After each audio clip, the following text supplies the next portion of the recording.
We'll jump into the question right away. What? What do you want from your product? Now, the most obvious answers that come for this is you want to increase visibility of your product, you want to get into more consumer segments, you would want to increase credibility of your product so that you have consumers that keep coming back to you. You've got loyalty from that consumers. Now, all of these things are brand development exercises. And okay, I have to So you create a brand, you create an ideology, you create a story that connects to that target customer. And with all that story, you get it to the market and hope that it sticks. Now, it's not easy in times like today when there's so much noise, there's so many advertisements in the market that are like bombarding you with information, buy me, buy me, buy me. So to stick out and to get noticed is not that easy. But also, you will have to put in a lot of investment into getting that brand out. You have to do it consistently for years and then you get recognizability. Now, I'm actually not an expert into making anyone understand how to create a brand, but I can tell you what major brands have been doing in terms of accelerating their brand development process, which is piggybacking. You simply piggyback on another brand which has got similar attributes that you want from your own brand. And that brings me to the topic of my presentation, which is power of brand collaborations. I'm Shruti Dhok. I'm the licensing manager at K2S Media GK Group. We represent brands like Netflix, PlayStation, Pac-Man, Paddington, many other IPs like Warner Music, gaming, a lot of other brands. Now, you must have seen a surge in brand collaborations in current times. Two very different brands would get together, they'll create synergy and they'll create a product which can go to the market and tap into both brands' audience. So you're getting a bigger audience that way. And it creates excitement, it creates a product that's new, that's very unique. And there's, of course, excitement. Now, it's not a new practice. We've seen a lot of brands do it in the past and they've given credit to their brand collaborations for success. But collaboration of that level, of that magnitude, is not easy to execute in local markets. The good thing is, fortunately, we can do that brand collaboration exercise through licensing. Licensing is simply a legal agreement that allows you to use another brand's assets, their logo, their identity, to sell your product and market your product to their audience. Now, why do this? If implemented rightly, if done rightly, licensing can be a very powerful marketing tool for you. You get to tap into brand equity of a brand that is much, much bigger. Now, I cannot name a lot of them, but the major brands that we discuss into this licensing space, so the major brands that we discuss in licensing space have created and spent so much resources to create a community, to create a brand that's huge and that relates to a lot of people, that has got much varied and variety and huge audience. And through this brand development exercise, they've done this through storytelling, through engagement. They've done this through products. They've gotten a lot of activities to create a brand that's much, much wider. So it's good for us. If their brand equity is much bigger than the product that they offer, it's easy for licensing. We can utilize their brand equity and sell our products. So it makes it easier that way. The video is not playing. I'm so sorry. We move on to tribes. So when we're talking about tribes, and this was covered in a topic earlier as well, when we're talking about tribes, I'm not referring to the consumer segment that the brands have targeted. Tribes are the fans of these brands that have taken ownership of the brand. They've embraced the brand. They've made it their own. They've crossed the levels of brand loyalty and they've become the advocates of these brands. They very proudly call themselves as the Strawhead crew. They call themselves as Deadhead, Swifties, and in my case, Potterheads. I'm sure a lot of you will relate to this. So what else can a marketer ask for? When you've got audience like that ready, You collaborate and you put out your brand and you get both best of both worlds. Exposure. Now, of course, you get exposure to the new audience through brand collaborations, but you can also get exposure of new markets. Now, let's say you're an outside brand who wants to get into Saudi. Very basic example. You know that the kingdom is known for its robust gaming culture, and about 60 to 70% of population recognize themselves as gamers. Now, when you have this information and when you know this about the region that you want to target, you can create a collaboration with a brand that resonates the most with those gamers. So, and with that brand collaboration, you enter that market. You will get familiarity, they'll know you, they'll interact with you, and if your product is good, you'll even get conversions. Credibility, of course, when you're talking about brands who've invested so much, who've created fan base which is that huge in millions, of course you'll get credibility because your brand carries the same ethos, the same ideology. Brands that are approved by millions, of course, you will write their positive brand message along with them. And distinction. Now, it's very interesting because I've been going around and hearing about products that people have been showcasing.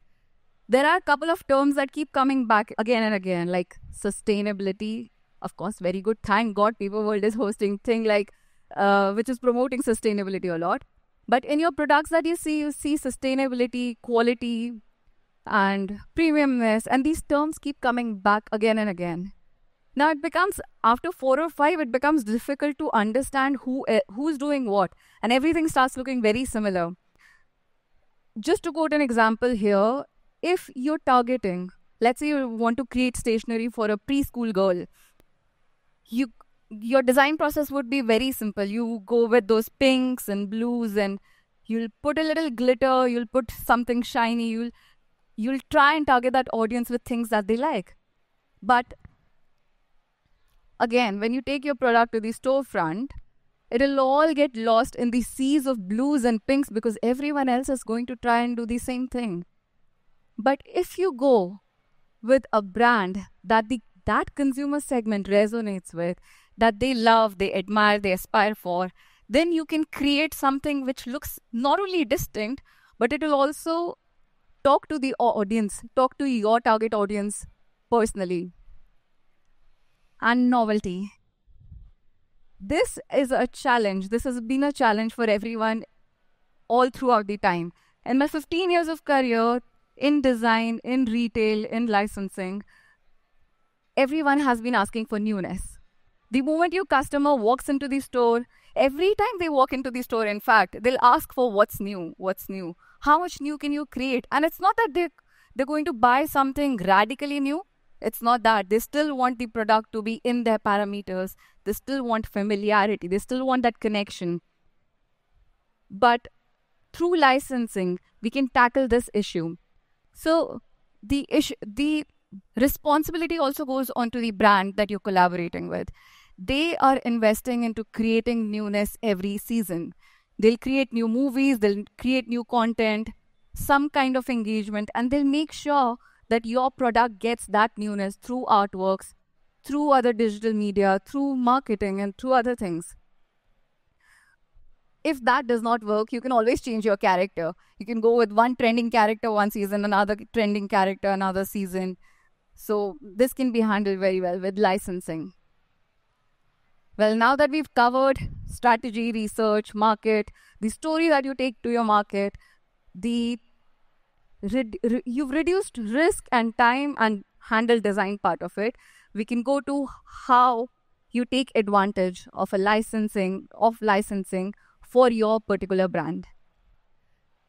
The first thing that you must pay attention to as soon as you start licensing is get the right brand.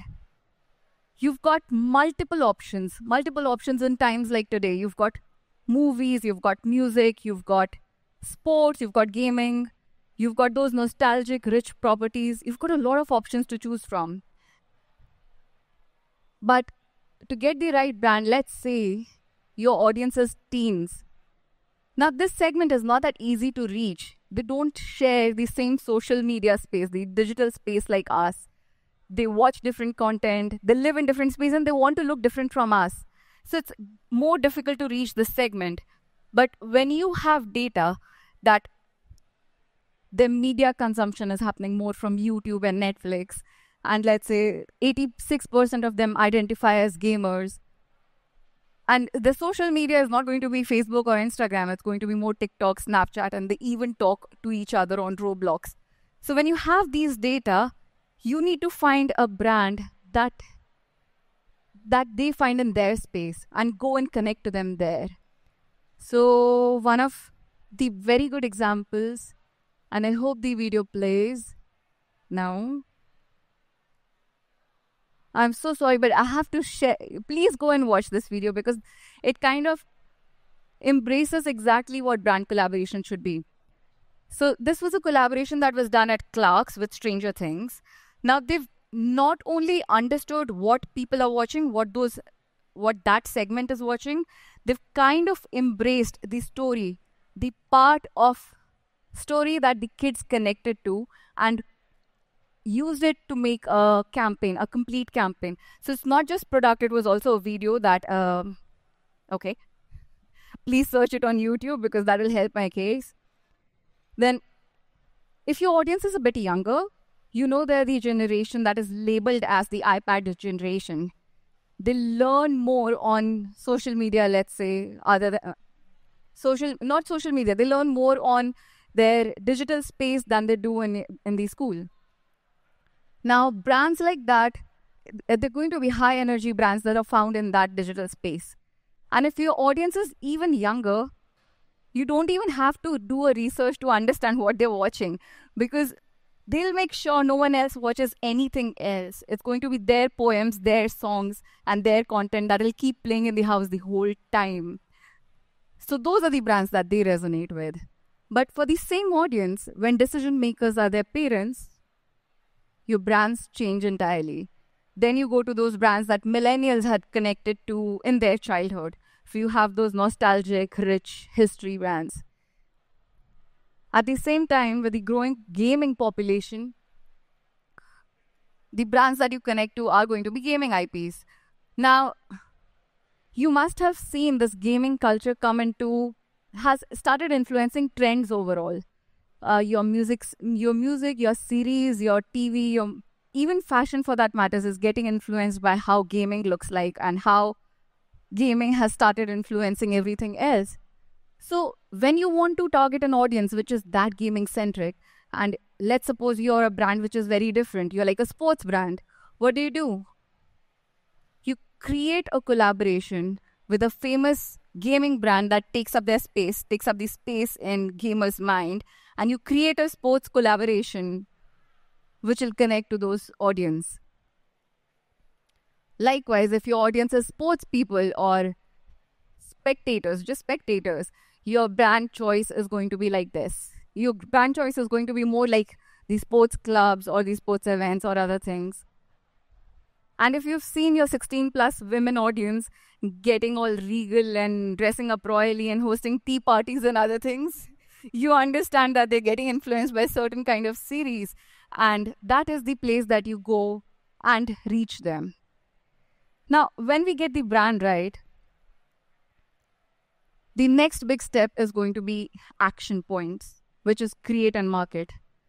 Now, this is the place where action happens, and it's not going to be just your task.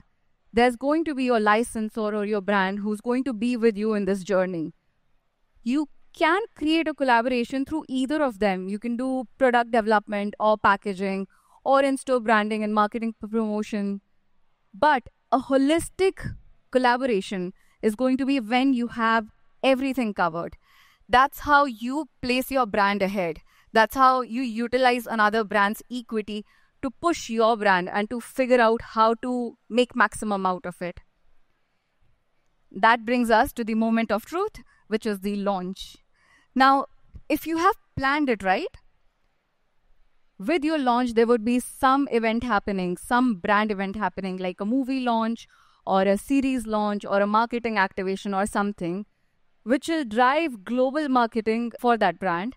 And if your product is coming at that time with a collaboration, you get advantages of the global brand marketing. And okay, licensing is not exactly for everyone. If you're happy with your brand, if you're happy with your development, and there's a story that is happening, there's a long-term plan in your brand development exercise, good enough. But if you want to get out of your zone, and if you want to tap into a bigger audience, and you want to tap into brains of other people who are creating those big brands, then licensing is for you. Now, if you want to know more about the brands that I represent, that is Netflix, PlayStation, Paddington, Pac-Man, please reach out to me. If you want to know about other brands, I'll connect you to the people in the industry who represent those brands. And yeah, anything else, please let me know. Sorry? Video. Oh, thank you. This is brand equity. This is the introduction of how brands have been. Second? No. Okay, the other. The kind of things that the brands do to create engagement, to create marketing. The good part is these brands have become much, much, much larger than what they provide in terms of product. And that is what the point I was coming to. That because these brands are much bigger than the product that they offer, we get to utilize their equity for us. Can I also play the other video? You can? There.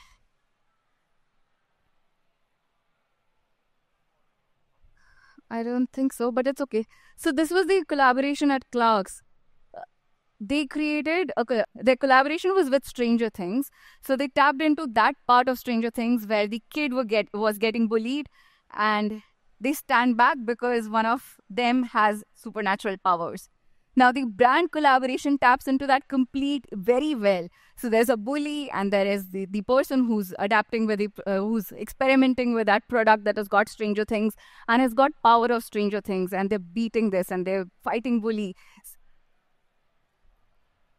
That's a proper market integration. That's when you're having your product and having the marketing, everything dealt with through that licensing activity, through that collaboration. Thank you. Okay, that helps.